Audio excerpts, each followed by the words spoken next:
As hope rises for ceasefire talks and hostage deals, pressure is building up for both Benjamin Netanyahu and Joe Biden. Netanyahu is facing pressure from far-right allies to reject a new Gaza ceasefire, while fresh protests in Tel Aviv are challenging him to either get the hostages back from Gaza or quit. On the other hand, protests across US campuses have become a new headache for Biden, who is busy calling leaders on the phone to crack the truce deal. The protests are now flaring up despite suspensions of some students from Columbia University.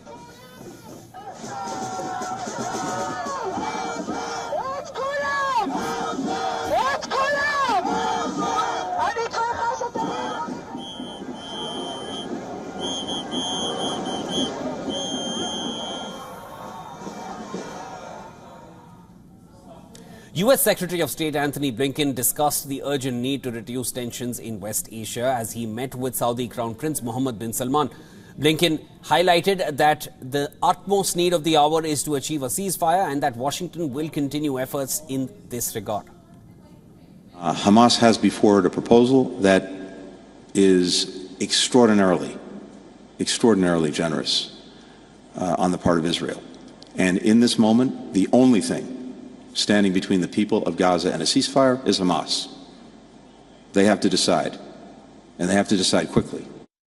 Blinken also underscored the need for sustaining an increase in humanitarian assistance to Gaza. Hamas delegation will return to Cairo with the response on the Gaza truce. Earlier, negotiators for Hamas met Qatari and Egyptian mediators about the phased ceasefire proposal Israel presented over the weekend. Israel's proposal involved the release of fewer than 40 of the roughly 130 hostages believed to be still held in Gaza. In exchange, Palestinians jailed in Israel would be freed. The second phase of the truce would consist of a period of sustained calm, which is Israel's compromise response to a Hamas demand for a permanent ceasefire.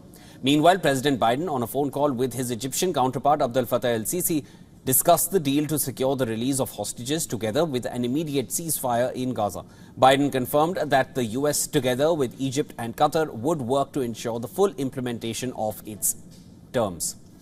Amidst the negotiations, Israeli Prime Minister Benjamin Netanyahu is facing pressure on multiple fronts. Israel is voicing concern that the International Criminal Court, the ICC, could be preparing to issue arrest warrants for government officials on charges related to the conduct of its war against Hamas. Prosecutors from the ICC interviewed staff from Gaza's two biggest hospitals about possible crimes in the Gaza Strip. Netanyahu is also facing pressure from far-right allies to reject a new Gaza ceasefire, jeopardizing his government's stability. On the other hand, thousands of protesters rallied in Tel Aviv demanding the release of around 130 hostages still held in Gaza. Protesters scuffled with Israeli police after blocking roads in Tel Aviv, while 5 protesters were arrested.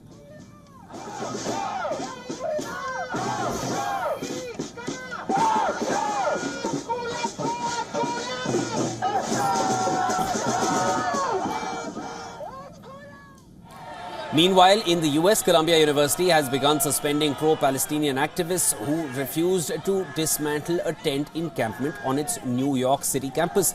This came after the Ivy League school declared a stalemate in talks seeking to end the polarizing protest. Protesters are demanding a ceasefire in the war with Hamas and the divestment of university assets in companies involved with the Israeli military and an end to US military assistance to Israel.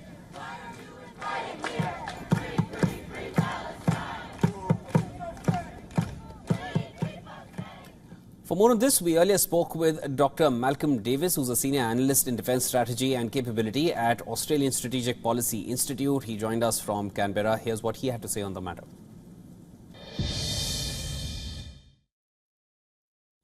I think so, in the sense that, we are in an election year in the US, and Biden must be concerned that he would be losing the progressive wing of voters in the Democrat Party through his handling of this. And obviously the concern is that as a result of that, he loses the election and Trump gets in.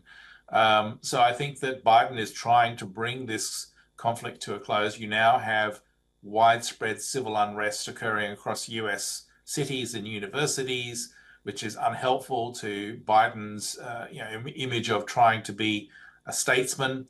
So I do think Biden is now under pressure to bring this to a close as much as Netanyahu is.